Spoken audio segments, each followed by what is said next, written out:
Epístola de Paulo aos Romanos. Capítulo 1. Paulo, servo de Cristo Jesus, chamado para ser apóstolo, separado para o Evangelho de Deus, que ele, no passado, prometeu por meio dos profetas nas Escrituras Sagradas. Este Evangelho diz respeito a seu Filho, o qual, segundo a carne, veio da descendência de Davi e foi designado Filho de Deus com poder, segundo o Espírito de Santidade, pela ressurreição dos mortos, a saber, Jesus Cristo, nosso Senhor. Por meio dele, viemos a receber graça e apostolado por amor do seu nome, para a obediência da fé entre todos os gentios. Entre esses se encontram também vocês que foram chamados para pertencerem a Jesus Cristo. A todos os amados de Deus que estão em Roma, chamados para ser santos. Que a graça e a paz de Deus, nosso Pai, e do nosso Senhor Jesus Cristo estejam com vocês. Em primeiro lugar, por meio de Jesus Cristo, dou graças ao meu Deus por todos vocês, porque a fé que vocês têm é proclamada no mundo inteiro. Pois Deus, a quem sirvo em meu espírito, no Evangelho de seu Filho, é minha testemunha de como nunca deixo de fazer menção de vocês em todas as minhas orações, pedindo que, em algum momento, pela vontade de Deus, surja uma oportunidade de visitá-los, porque desejo muito vê-los, a fim de repartir com vocês algum dom espiritual, para que vocês sejam fortalecidos, isto é, para que nos consolemos uns aos outros, por meio da fé mútua, a de vocês e a minha. Quero que vocês saibam, irmãos, que muitas vezes me propus a ir visitá-los, no que tenho sido até agora impedido, para conseguir algum fruto igualmente entre vocês, assim como também tenho conseguido entre os outros gentios. Pois sou devedor tanto a gregos como a bárbaros, tanto a sábios como a insensatos. Por isso, quanto a mim, estou pronto a anunciar o Evangelho também a vocês que estão em Roma. Pois não me envergonho do Evangelho, porque é o poder de Deus para a salvação de todo aquele que crê, primeiro do judeu e também do grego. Porque a justiça de Deus se revela no Evangelho, de fé em fé, como está escrito: o justo viverá por fé. A ira de Deus se revela do céu contra toda a impiedade e injustiça dos seres humanos, que por meio da sua injustiça suprimem a verdade. Pois o que se pode conhecer a respeito de Deus é manifesto entre eles, porque Deus lhes manifestou. Porque os atributos invisíveis de Deus, isto é, o seu eterno poder e a sua divindade, claramente se reconhecem desde a criação do mundo, sendo percebidos por meio das coisas que Deus fez. Por isso, os seres humanos são indesculpáveis, porque, tendo conhecimento de Deus, não o glorificaram como Deus, nem lhe deram graças. Pelo contrário, se tornaram nulos em seus próprios raciocínios, e o coração insensato deles se obscureceu. Dizendo que eram sábios, se tornaram tolos, e trocaram a glória do Deus incorruptível por imagens semelhantes ao ser humano corruptível, às aves, aos quadrúpedes e aos répteis. Por isso, Deus os entregou à impureza, pelos desejos do coração deles, para desonrarem o seu corpo entre si. Eles trocaram a verdade de Deus pela mentira, adorando e servindo a criatura em lugar do Criador, o qual é bendito para sempre. Amém. Por causa disso, Deus os entregou a paixões vergonhosas, porque até as mulheres trocaram o modo natural das relações íntimas por outro, contrário à natureza. Da mesma forma, também os homens, deixando o contato natural da mulher, se inflamaram mutuamente em sua sensualidade, cometendo indecência, homens com homens, e recebendo em si mesmos a merecida punição do seu erro. E, por haverem desprezado o conhecimento de Deus, o próprio Deus os entregou a um modo de pensar reprovável, para praticarem coisas que não convêm. Estão cheios de todo tipo de injustiça, perversidade, avareza e maldade. Estão cheios de inveja, homicídio, discórdia, engano e malícia. São difamadores, caluniadores, inimigos de Deus, insolentes, arrogantes, orgulhosos, inventores de males, desobedientes aos pais, insensatos, desleais, sem afeição natural e sem misericórdia. Embora conheçam a sentença de Deus, de que os que praticam tais coisas são passíveis de morte, eles não somente as fazem, mas também aprovam os que as praticam. Capítulo 2. Por isso, você é indesculpável quando julga os outros, não importando quem você é, pois naquilo que julga o outro, você está condenando a si mesmo, porque pratica as mesmas coisas que condena. Bem sabemos que o juízo de Deus é segundo a verdade contra os que praticam tais coisas. E você que condena os que praticam tais coisas, mas faz o mesmo que eles fazem, pensa que conseguirá se livrar do juízo de Deus? Ou será que você despreza a riqueza da bondade, da tolerância e da paciência de Deus, ignorando que a bondade de Deus é que leva você ao arrependimento? Mas por ser teimoso e ter um coração impenitente, você acumula contra si mesmo ira, para o dia da ira e da revelação do justo juízo de Deus, que retribuirá a cada um segundo as suas obras. A vida eterna aos que, perseverando em fazer o bem, procuram glória, honra e incorruptibilidade. Mas ira e indignação para os egoístas, que desobedecem à verdade e obedecem à injustiça. Tribulação e angústia virão sobre todo aquele que faz o mal, ao judeu primeiro e também ao grego. Mas haverá glória, honra e paz para todo aquele que pratica o bem, ao judeu primeiro e também ao grego. Porque Deus não trata as pessoas com parcialidade. Assim, todos os que pecaram sem lei, também sem lei perecerão, e todos os que pecaram sob a lei serão julgados pela lei. Porque justos diante de Deus não são aqueles que somente ouvem a lei, mas os que praticam a lei é que serão justificados. Quando, pois, os gentios que não têm a lei fazem por natureza o que a lei ordena, eles se tornam lei para si mesmos, embora não tenham a lei. Estes mostram a obra da lei gravada no seu coração, o que é confirmado pela consciência deles e pelos seus pensamentos conflitantes, que às vezes os acusam e às vezes os defendem. No dia em que Deus, por meio de Cristo Jesus, julgar os segredos das pessoas de acordo com o meu evangelho. Mas se você diz que é judeu, confia na lei e se gloria em Deus, se você conhece a vontade de Deus e aprova as coisas excelentes, sendo instruído na lei, se você está convencido de que é guia dos cegos, luz dos que se encontram em trevas, instrutor de insensatos, mestre de crianças, tendo na lei a forma da sabedoria e da verdade, você, pois, que ensina os outros, não ensina a si mesmo? Você que prega que não se deve roubar, rouba. Você que diz que não se deve cometer adultério, adultera.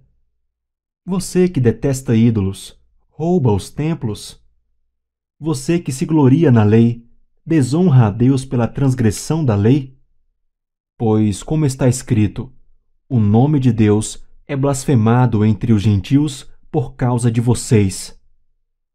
A circuncisão tem valor se você pratica a lei, mas se você é transgressor da lei, a sua circuncisão já se tornou incircuncisão. Portanto, se a incircuncisão observa os preceitos da lei, não será essa incircuncisão considerada como circuncisão? E se aquele que é incircunciso por natureza cumpre a lei, certamente ele julgará você que, embora tenha a letra da lei e a circuncisão, é transgressor da lei. Porque não é judeu quem o é apenas exteriormente, nem é circuncisão a que é somente na carne. Porém, judeu é aquele que o é interiormente, e a circuncisão é a do coração, pelo Espírito, não segundo a letra, e cujo louvor não procede de seres humanos, mas de Deus. Capítulo 3. Qual é então a vantagem do judeu? Ou qual a utilidade da circuncisão? Muita, sob todos os aspectos. Principalmente porque aos judeus foram confiados os oráculos de Deus. E então, se alguns não creram, será que a incredulidade deles anulará a fidelidade de Deus? De modo nenhum. Seja Deus verdadeiro e todo ser humano mentiroso, como está escrito: para que sejas justificado nas tuas palavras e venhas a vencer quando fores julgado. Mas se a nossa injustiça evidencia a justiça de Deus, que diremos? Seria Deus injusto por aplicar a sua ira? Falo em termos humanos. É claro que não. Do contrário, como Deus julgará o mundo? E se a minha mentira faz com que aumente a verdade de Deus para a sua glória, por que ainda sou condenado como pecador? E por que não dizemos, como alguns caluniosamente afirmam que o fazemos? Pratiquemos o que é mal, para que nos venha o que é bom. A condenação destes é justa. Que se conclui? Temos nós alguma vantagem? Não, de forma nenhuma. Pois já temos demonstrado que todos, tanto judeus como gregos, estão debaixo do pecado. Como está escrito: não há um justo, nenhum sequer. Não há quem entenda, não há quem busque a Deus. Todos se desviaram e juntamente se tornaram inúteis. Não há quem faça o bem, não há nenhum sequer. A garganta deles é sepulcro aberto. Com a língua enganam, veneno de víbora está nos seus lábios. A boca eles a têm cheia de maldição e amargura. Os seus pés são velozes para derramar sangue. Nos seus caminhos há destruição e miséria. Eles não conhecem o caminho da paz. Não há temor de Deus diante de seus olhos. Ora, sabemos que tudo o que a lei diz é dito aos que vivem sob a lei, para que toda boca se cale e todo o mundo seja culpável diante de Deus. Porque ninguém será justificado diante de Deus por obras da lei, pois pela lei vem um pleno conhecimento do pecado. Mas agora, sem lei, a justiça de Deus se manifestou, sendo testemunhada pela lei e pelos profetas. É a justiça de Deus mediante a fé em Jesus Cristo, para todos e sobre todos os que creem. Porque não há distinção, pois todos pecaram e carecem da glória de Deus, sendo justificados gratuitamente por sua graça, mediante a redenção que há em Cristo Jesus, a quem Deus apresentou como propiciação no seu sangue, mediante a fé. Deus fez isso para manifestar a sua justiça, por ter ele, na sua tolerância, deixado impunes os pecados anteriormente cometidos, tendo em vista a manifestação da sua justiça no tempo presente, a fim de que o próprio Deus seja justo e o justificador daquele que tem fé em Jesus. Onde fica então o orgulho? Foi totalmente excluído. Por meio de que lei? A lei das obras? Não. Pelo contrário, por meio da lei da fé. Concluímos, pois, que o ser humano é justificado pela fé, independentemente das obras da lei. Ou seria Deus apenas Deus dos judeus? Será que não é também Deus dos gentios? Sim, também dos gentios, visto que Deus é um só, o qual justificará o circunciso a partir da fé e o incircunciso por meio da fé. Anulamos então a lei por meio da fé? De modo nenhum. Pelo contrário, confirmamos a lei. Capítulo 4. Que diremos então a respeito de Abraão, nosso pai segundo a carne? O que foi que ele conseguiu? Porque se Abraão foi justificado por obras, tem do que se orgulhar. Porém, não diante de Deus. Pois o que diz a Escritura? Ela diz: Abraão creu em Deus, e isso lhe foi atribuído para a justiça. Ora, para quem trabalha, o salário não é considerado como favor, mas como dívida. Mas para quem não trabalha, porém crê naquele que justifica o ímpio, a sua fé lhe é atribuída como justiça. E é assim também que Davi declara ser bem-aventurado aquele a quem Deus atribui justiça, independente de obras. Davi disse: Bem-aventurados aqueles cujas transgressões são perdoadas e cujos pecados são cobertos. Bem-aventurado aquele a quem o Senhor jamais atribuir pecado. Esta bem-aventurança vem apenas sobre os circuncisos, ou será que ela vem também sobre os incircuncisos? Porque dizemos: a fé foi atribuída a Abraão para a justiça. Como, pois, lhe foi atribuída? Estando ele já circuncidado ou sendo ainda incircunciso? Não foi no regime da circuncisão, mas quando ele ainda não havia sido circuncidado. E Abraão recebeu o sinal da circuncisão como selo da justiça da fé que teve quando ainda não havia sido circuncidado. E isto para que ele viesse ser o pai de todos os que creem, embora não circuncidados, a fim de que a justiça fosse atribuída também a eles. Ele é também pai da circuncisão, isto é, daqueles que não são apenas circuncisos, mas também andam nas pisadas da fé que teve Abraão, nosso pai, antes de ser circuncidado.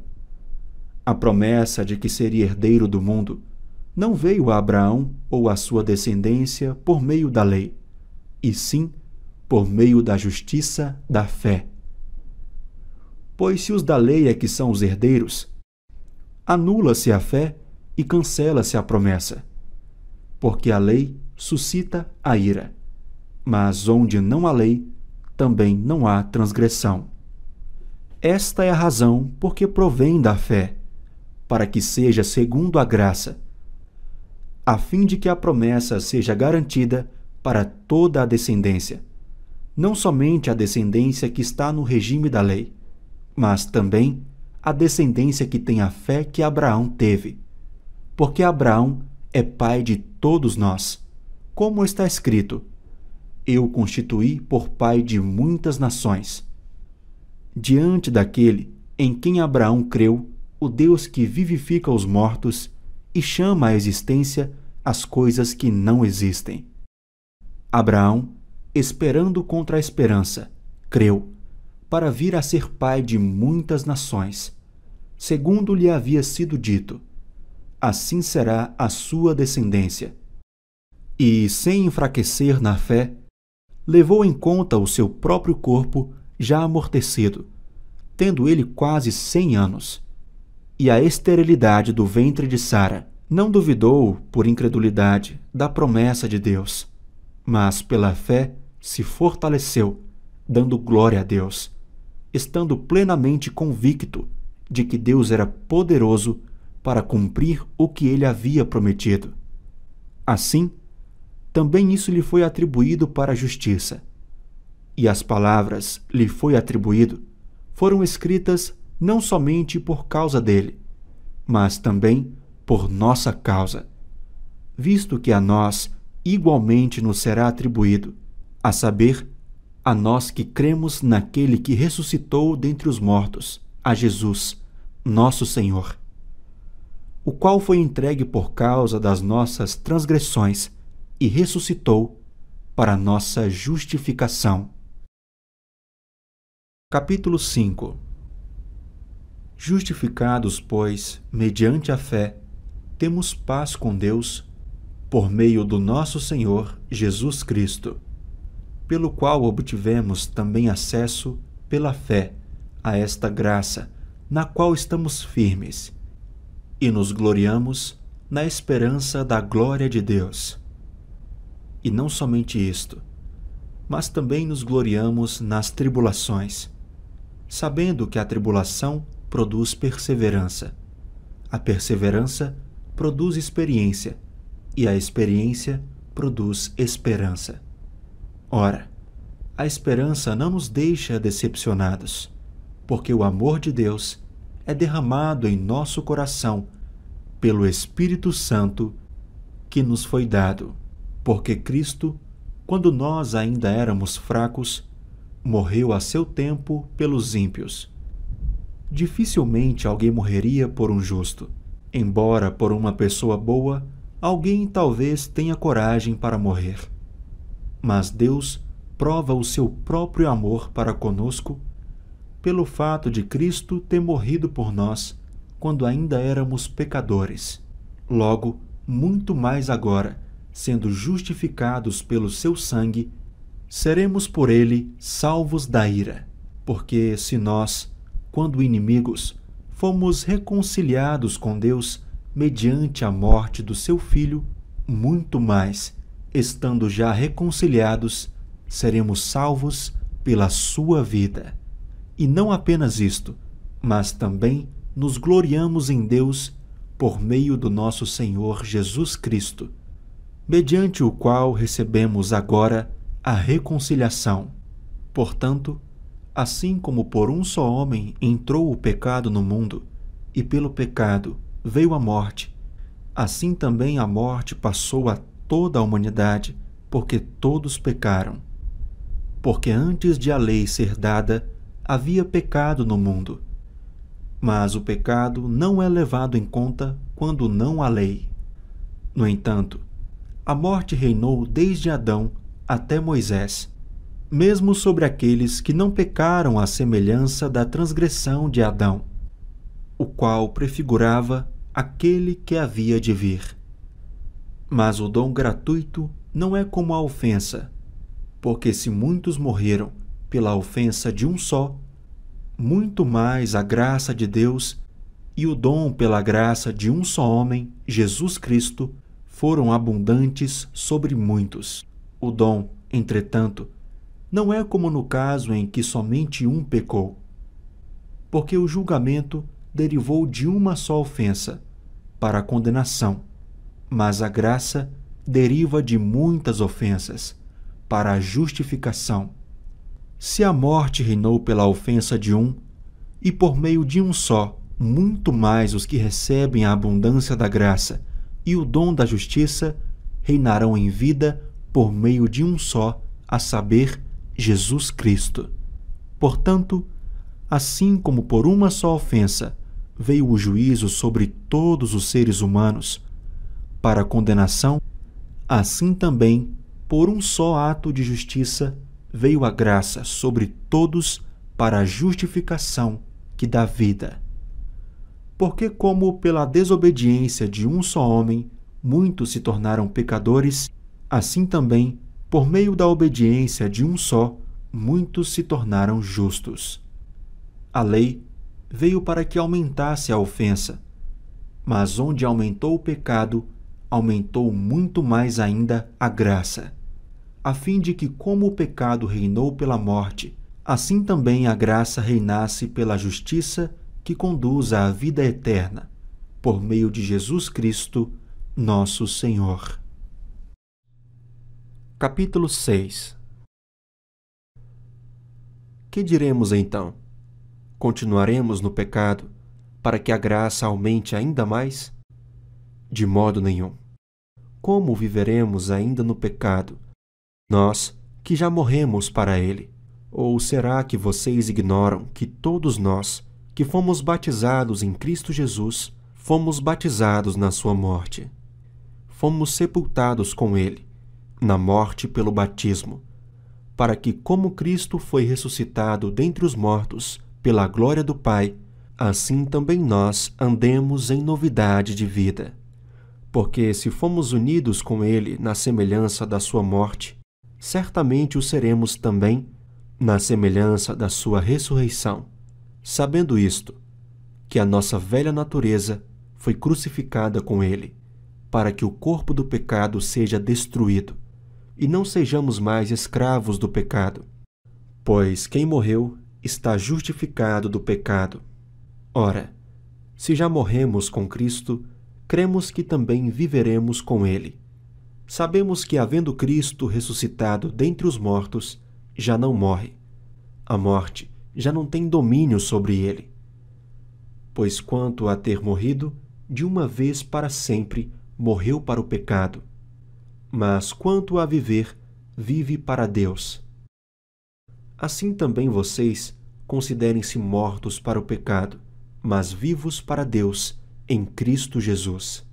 Portanto, não permitam que o pecado reine em seu corpo mortal, fazendo com que vocês obedeçam às suas paixões. Também não ofereçam os membros do corpo ao pecado como instrumentos de injustiça, mas como pessoas que passaram da morte para a vida, ofereçam a si mesmos a Deus e ofereçam os seus membros a Deus como instrumentos de justiça. Porque o pecado não terá domínio sobre vocês, pois vocês não estão debaixo da lei, e sim da graça. E então, havemos de pecar porque não estamos debaixo da lei, e sim da graça? De modo nenhum. Será que vocês não sabem que, ao se oferecerem como servos para a obediência, vocês são servos daquele a quem obedecem, seja do pecado, que leva à morte, ou da obediência que conduz à justiça? Mas graças a Deus, que tendo sido escravos do pecado, vocês vieram a obedecer de coração à forma de doutrina a que foram entregues, e uma vez libertados do pecado, foram feitos servos da justiça. Falo em termos humanos por causa das limitações de vocês. Assim como ofereceram os seus membros para que fossem escravos da impureza e da maldade que leva à maldade, assim ofereçam agora os seus membros para que sejam servos da justiça para a santificação. Porque quando vocês eram escravos do pecado, estavam livres em relação à justiça. Naquele tempo, que frutos vocês colheram? Somente as coisas de que agora vocês se envergonham, porque o fim delas é morte. Agora, porém, libertados do pecado, transformados em servos de Deus, o fruto que vocês colhem é para a santificação. E o fim, neste caso, é a vida eterna, porque o salário do pecado é a morte. Mas o dom gratuito de Deus é a vida eterna em Cristo Jesus, nosso Senhor. Capítulo 7. Ou vocês não sabem, irmãos, pois falo aos que conhecem a lei, que a lei tem domínio sobre uma pessoa apenas enquanto ela está viva. Por exemplo, a mulher casada está ligada pela lei a seu marido enquanto ele vive. Mas se o marido morrer, ela ficará livre da lei conjugal, de modo que será considerada adúltera se enquanto o marido estiver vivo, ela se unir com outro homem. Mas se o marido morrer, ela estará livre da lei e não será adúltera se casar com outro homem. Assim, meus irmãos, também vocês morreram para a lei por meio do corpo de Cristo, para que pertençam a outro, a saber, aquele que ressuscitou dentre os mortos, a fim de que frutifiquemos para Deus. Porque quando vivíamos segundo a carne, as paixões pecaminosas, despertadas pela lei, operavam em nossos membros, a fim de frutificarem para a morte. Agora, porém, estamos livres da lei, pois morremos para aquilo a que estávamos sujeitos. para que sirvamos de maneira nova, segundo o Espírito, e não da maneira antiga, segundo a letra. Que diremos então? Que a lei é pecado? De modo nenhum. Mas eu não teria conhecido o pecado a não ser por meio da lei. Porque eu não teria conhecido a cobiça, se a lei não tivesse dito, não cobice. Mas o pecado, aproveitando a ocasião dada pelo mandamento, despertou em mim todo tipo de cobiça. Porque, sem lei, o pecado está morto. Houve um tempo em que, sem a lei, eu vivia. Mas quando veio o mandamento, o pecado reviveu e eu morri. E verifiquei que o mandamento que me havia sido dado para a vida, esse se tornou mandamento para a morte. Porque o pecado, aproveitando a ocasião dada pelo mandamento, me enganou, e por meio do mandamento me matou. Assim, a lei é santa e o mandamento é santo, justo e bom. Então aquilo que é bom se tornou morte para mim? De modo nenhum. Pelo contrário, o pecado, para mostrar-se como pecado, por meio de uma coisa boa, causou-me a morte, a fim de que pelo mandamento o pecado mostrasse toda a sua força de pecado. Porque bem sabemos que a lei é espiritual. Eu, porém, sou carnal, vendido à escravidão do pecado. Porque nem mesmo compreendo o meu próprio modo de agir. Pois não faço o que prefiro, e sim o que detesto. Ora, se faço o que não quero, concordo com a lei, que é boa. Neste caso, quem faz isso já não sou eu, mas o pecado que habita em mim. Porque eu sei que em mim, isto é, na minha carne, não habita bem nenhum. Pois o querer o bem está em mim, mas não o realizá-lo. Porque não faço o bem que eu quero, mas o mal que não quero, esse faço. Mas se eu faço o que não quero, já não sou eu quem o faz, e sim o pecado que habita em mim. Assim, encontro esta lei. Quando quero fazer o bem, o mal reside em mim. Porque, segundo o homem interior, tenho prazer na lei de Deus. Mas vejo nos meus membros outra lei que, guerreando contra a lei da minha mente, me faz prisioneiro da lei do pecado que está nos meus membros. Miserável homem que sou! Quem me livrará do corpo desta morte? Graças a Deus por Jesus Cristo, nosso Senhor.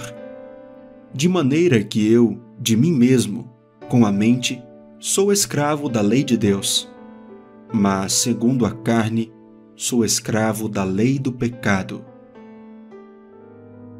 Capítulo 8. Agora, pois, já não existe nenhuma condenação para os que estão em Cristo Jesus. Porque a lei do Espírito da vida, em Cristo Jesus, livrou você da lei do pecado e da morte.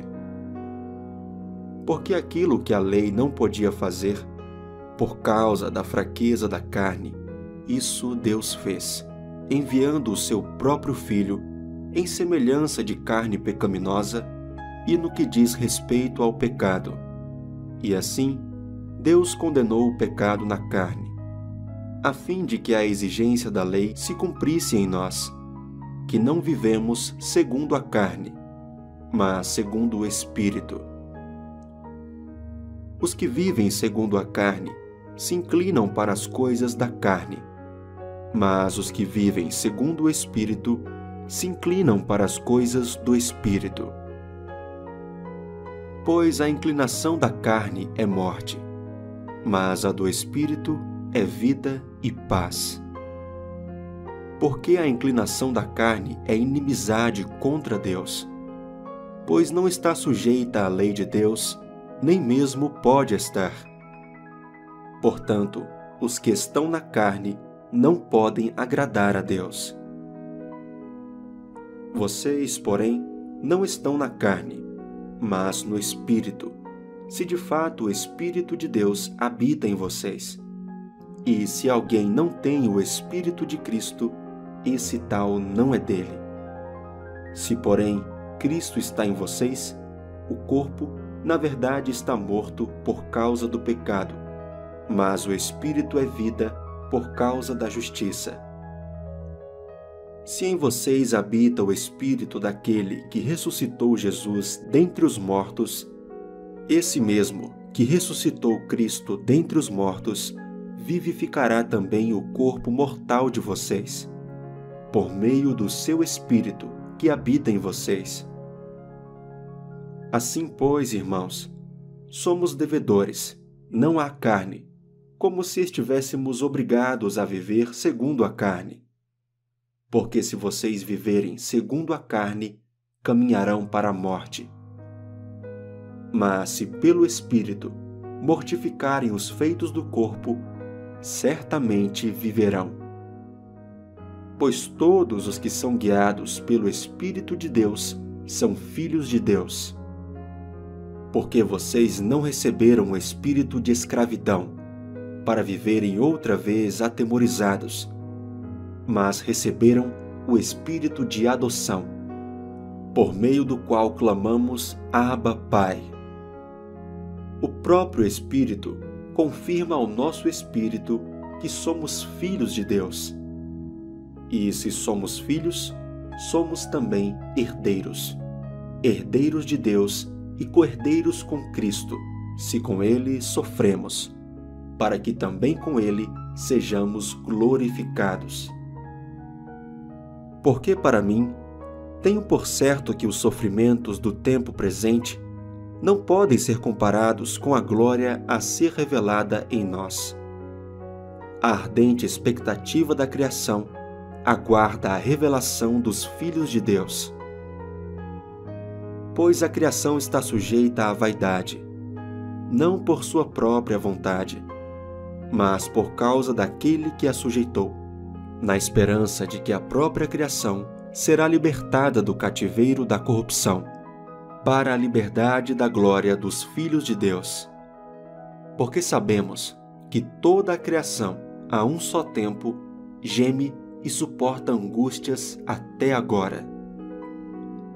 E não somente ela, mas também nós, que temos as primícias do Espírito, igualmente gememos em nosso íntimo, aguardando a adoção de filhos, a redenção do nosso corpo.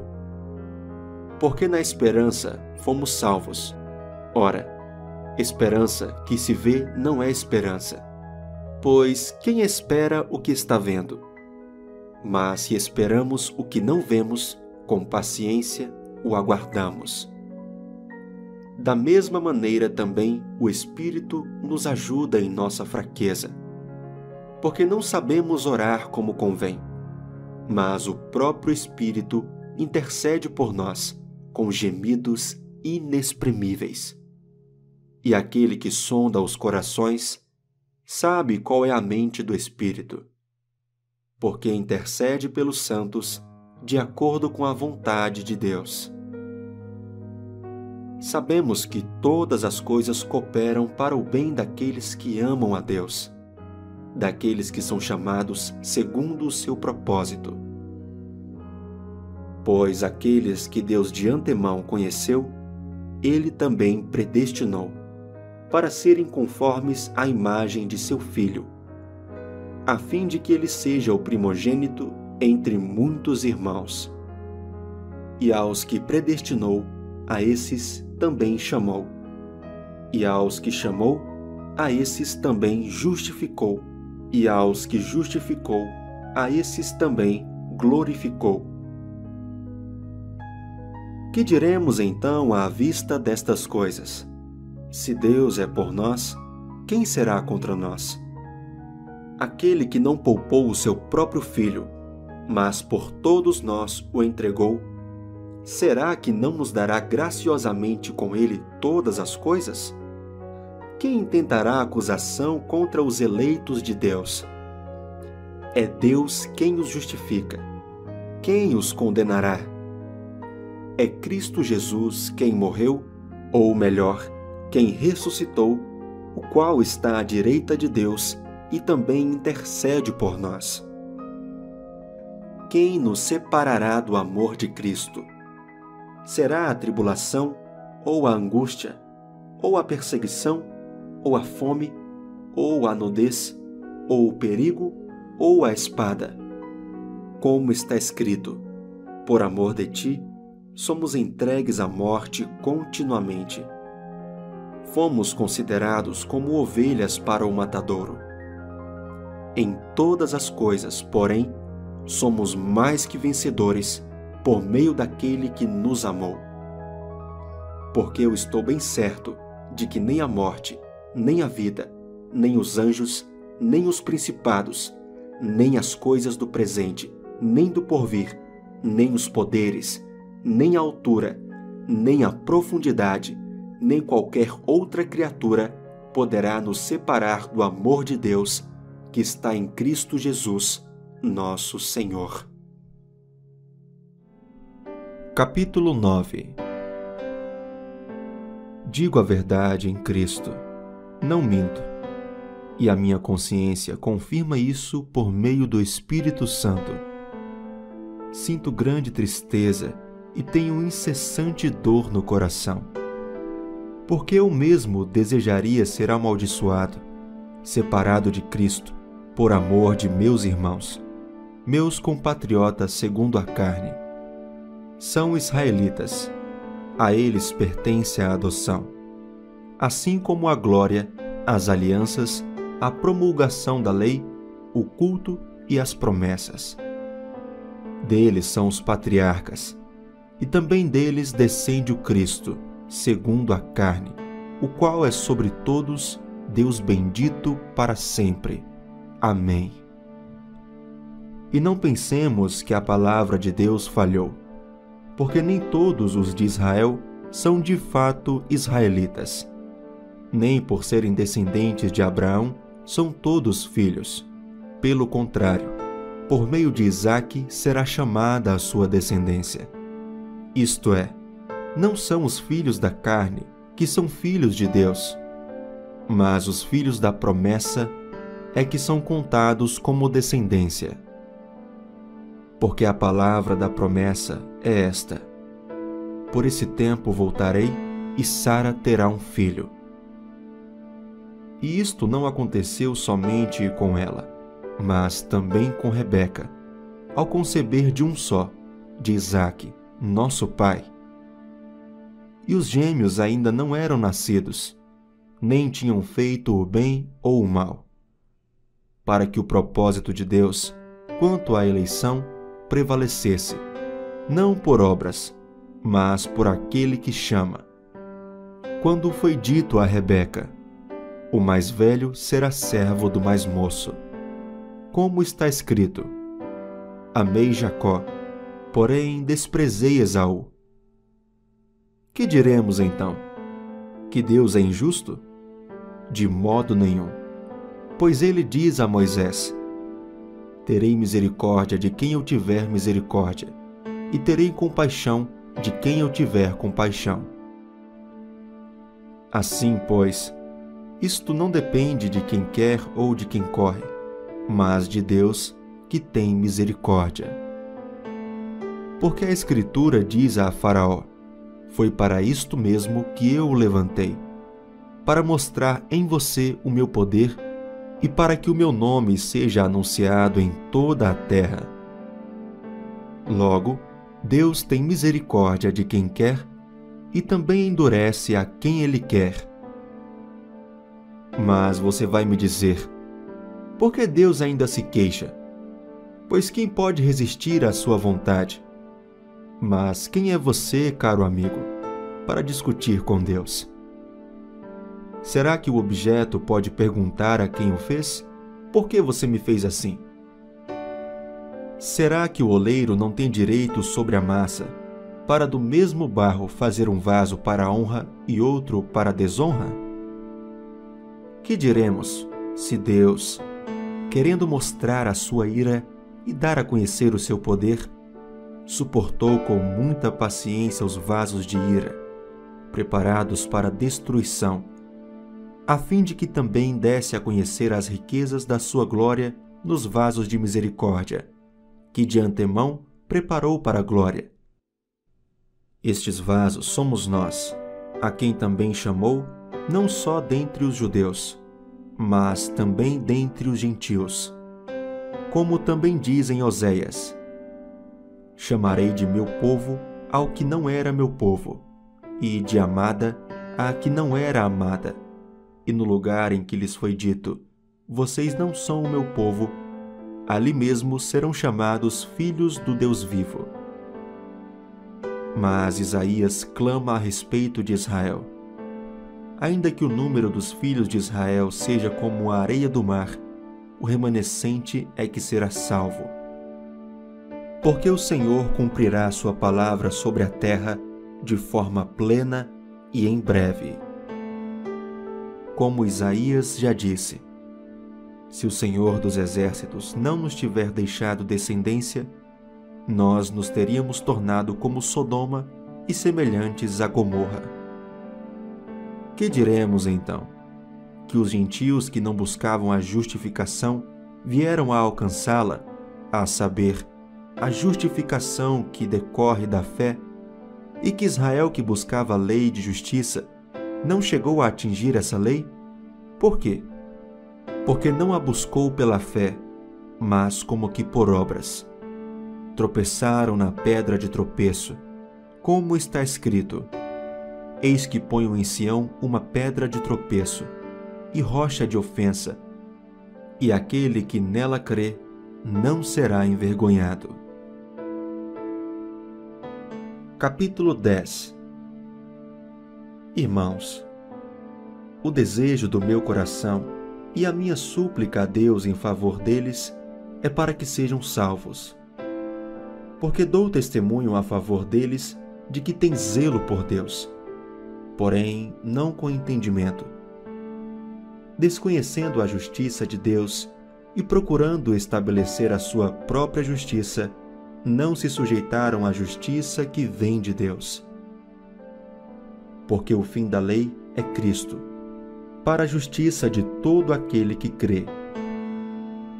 Ora, Moisés descreve assim a justiça que procede da lei: aquele que observar os seus preceitos, por eles viverá. Mas a justiça que procede da fé afirma o seguinte: não pergunte em seu coração quem subirá ao céu, isto é, para trazer Cristo lá do alto, ou quem descerá ao abismo, isto é, para levantar Cristo dentre os mortos. Porém, o que se diz?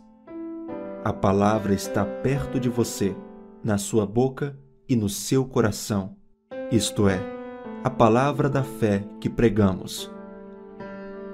Se com a boca você confessar Jesus como Senhor e em seu coração crer que Deus o ressuscitou dentre os mortos, você será salvo.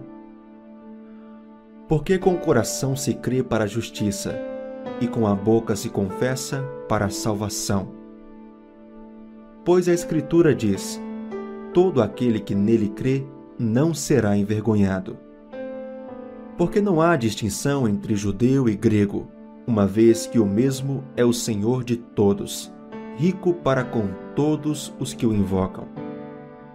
Porque todo aquele que invocar o nome do Senhor será salvo.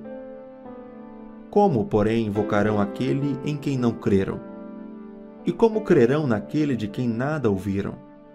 E como ouvirão, se não há quem pregue?